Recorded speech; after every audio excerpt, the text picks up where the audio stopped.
Today I fucked up by making a joke that caused one of my students to realize her dog didn't actually go live on a farm. I'm a secondary computer science teacher. I teach kids aged 10 to 18, so a huge range of physical, mental and intellectual maturity. One of my favorite groups is my 5th grade intro to game design class. They're always excited about basically anything we do, and they are young enough that they still care about earning the respect of their teacher. I have 2 kids in particular that stand out in the class, Chloe and Lina, not their real names. Chloe is one of the sweetest kids I've taught. She is always bright-eyed and bushy-tailed, a talented artist who has a lot of compassion for the people around her. She's also a massive space cadet who needs to be constantly brought back on track with whatever is happening around her. Lina is blisteringly intelligent and well accomplished for her age, with a sense of importance that goes along with being a semi-prodigy at age 10. She became a Karen in utero, comes from a mighty line of Karens, and she'll one day walk among them as their queen. We spent about a week working in a piece of software that had been problematic for us from the start. Lots of weird server hang-ups and failed updates, because we're in an international school and we can't always connect properly. After 5 class periods of watching them flounder, I decided that I would try something new. I started up with the new software, no connection required, and an introduction activity. About 5 minutes into the activity, Chloe's attention slowly wandered back from wherever it had gone. Chloe, wait, this isn't that other software. Why aren't we going to do that anymore? Me, nope. That project went to live on a farm in Wisconsin. We're doing something new now. Chloe, before we moved, my dog went to live on a farm in Wisconsin. Me, oh, It took me a moment, but that was the only opening Lina needed. Lina, parents say that when your dog dies, your dog is dead. Chloe. / And then came the tears. / update / I felt so bad that I emailed mom to give her a heads up that she might have a sad kid on her hands after school. Mom replied that the dog was a little terrier and not very well trained. It bolted from her car in a parking lot after she'd taken it for pre-travel vaccinations. It was hit by another car and died on the spot. Poor puppa. They're going to tell her a slightly less graphic version of the story. Too long didn't read. I made a joke to my 5th graders about a failed project going to live on a farm in Wisconsin. It turned out that a student's parents had said the same thing to her when her dog died, and another student was only too happy to spell it out for her. I was in my 20s before I found out there was a Snowball 1, Snowball 2, and Snowball 3 before my parents finally admitted that Snowball died and they got me a cat instead of rabbits. My parents couldn't figure out what was happening to the rabbits until years later my dad figured out that our dog was scaring them to death at night when we slept. I had 3 pet chickens that lived at Grandma's. We had Asapowed Apollo the evening we went over for dinner and they weren't in the yard, and I was told they went to live with another family because they became too much for Grandma. I'm sure that was a coincidence. Same thing happened to my aunt as a kid. She had pet rabbits that lived at my grandparents' house. Her favorite one was named Fluffy, and my grandfather killed and cooked them secretly, let her start eating dinner, and went, "Guess what you're eating, Anna?" "It's Fluffy." He was a slightly sadistic man.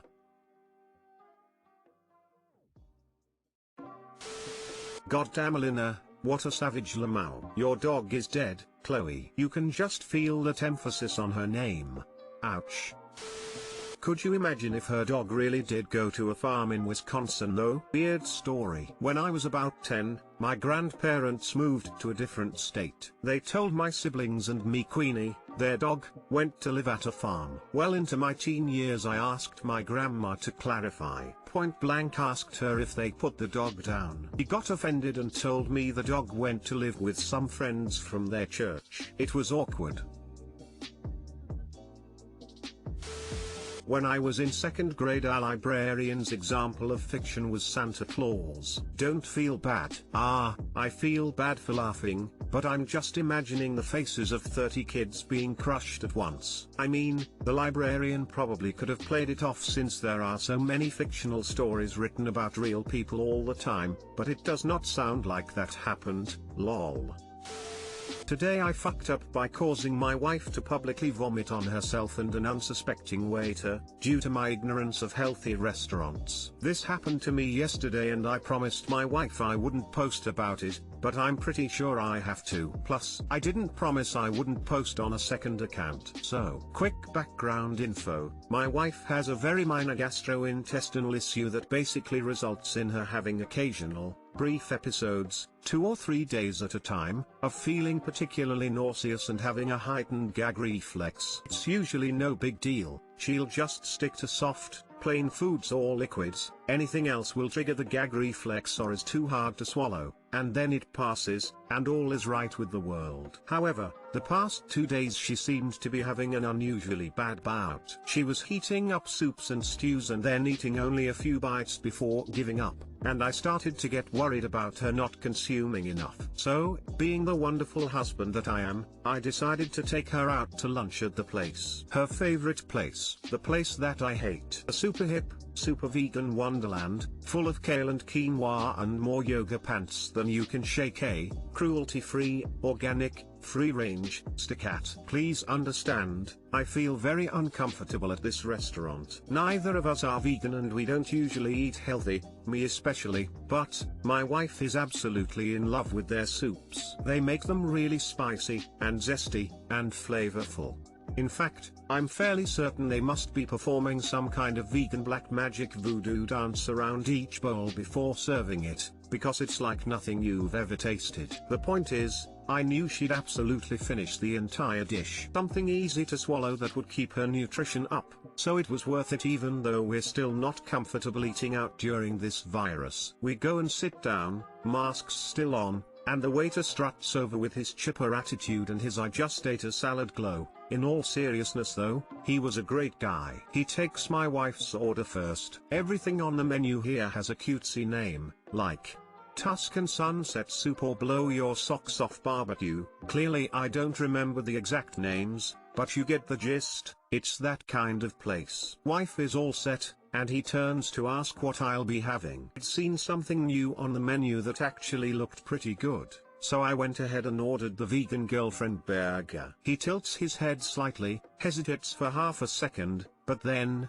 without missing another beat, just responds, perfectly casually, "Oh, yep, the vegan gluten-free burger, sure thing." Spicy ketchup. I immediately realized my mistake. Vegan GF burger was not another cutesy name. They do not, in fact, serve a girlfriend burger. Took my wife another few seconds to process that I hadn't known GF stood for gluten-free, but as soon as she did, she busted out laughing. I mean, really busted out laughing. The waiter is still standing at the center of the table at this point to finish our order. We all three have masks on, but, naturally, no one wants to be blowing air into each other's faces right now. So my wife is trying her best to be polite and stop laughing, covering her face over the mask, turning her head, trying to stifle it. Some combination of this caused her to start to choke a little, and then cough, and then, yep, the gag reflex. She vomits with her mask still on, and,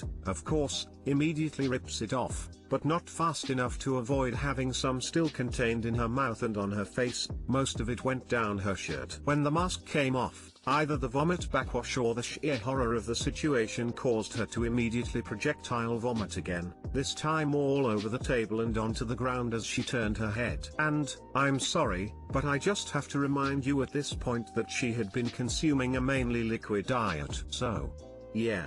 You can imagine the impressive travel distance. 2 explosions happened all within the span of 5 or 6 seconds, so the poor waiter was still kind of frozen in shock when my wife ran to the bathroom. He snapped out of it as soon as she got up and said, surprisingly calmly, and still chipper, that he'll just go grab some towels. As he darts away, I then see the faint footprints trailing behind him, and realize that it must have splashed all over his shoes. Probably his pants as well. I also realize that he may have been a tad more disgusted than he let on, because my wife beat him back to the table after she spent a few minutes trying to clean herself up. A long few minutes, might I add. It felt like forever. Just sitting there, all alone.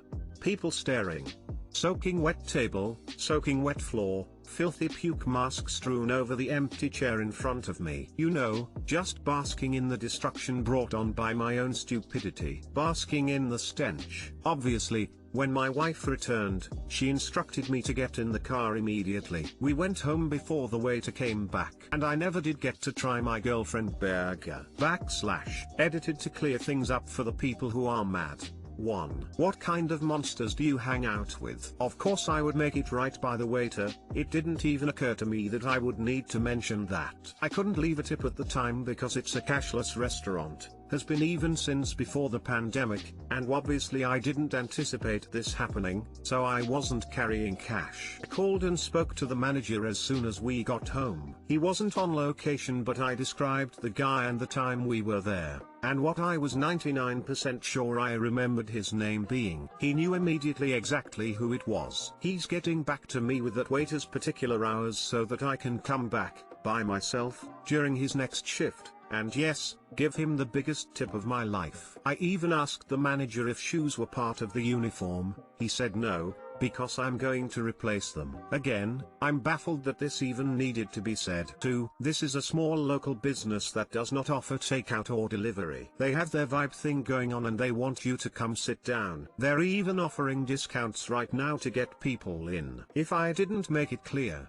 it's not as if my wife is some kind of violent vomiting dragon that goes around just spewing at random. I can't even remember the last time she actually did throw up. Years maybe. It's just the feeling. It's mainly just an issue of finding the right thing for her to eat, and this was something she would definitely eat all of after she hadn't had luck with anything at home. I was just trying to get some calories in her, okay? It was only the combination of sudden laughter, inhaling her mask, covering her face, and trying not to breathe because she wanted to stop that caused her to puke. I think it could have caused anyone to gag, not just someone with an upset stomach. Like I mentioned in my initial post, we take the virus seriously and eating out is definitely not a regular thing. This was the second time in months. If it wasn't for the freak accident, she would have eaten normally and everyone would be happy. 3. Saying I promised my wife I wouldn't post this was akin to saying I'll save her the last piece of pie and then coming back later to say oops, I ate it. It was a light-hearted thing, not some kind of sacred vow. I would never post something I thought I would have to hide from her. I showed it to her right after posting and she only thought it was hilarious. She's been laughing about the whole thing more than I have. I'm truly concerned about some of the relationships you guys have that I actually needed to clarify this.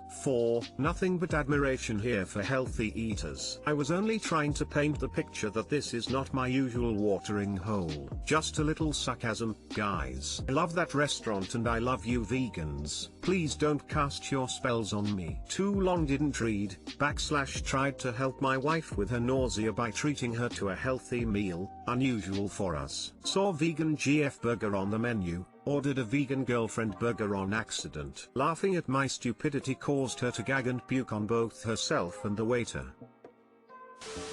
I think I would have just dumped cash on the table. A neighboring table, far away from the pool of vomit. Today I fucked up by giving my coworker a nickname on Facebook Messenger. Did you know that if you give someone a nickname on Facebook Messenger, the person you nicknamed is notified? Because I sure didn't. I'm fairly good friends with this attractive coworker, and we talk on Facebook Messenger pretty often. About a month ago, I stumbled upon the nickname function in Messenger, and I thought it'd be fun to name him Aubergine McBulge Pants, because of the distinct features that I've noticed when he wears certain pants. He never said anything, so I thought my fun little secret was safe, until he sent me a message today. Hey, can you name me back to name? I don't want people to get the wrong impression. Oh, I should mention we're both guys. He's straight, and I guess this is how he found out I'm gay, so things have been kind of awkward. Too long didn't read, came out to my coworker by accidentally highlighting his features in a nickname.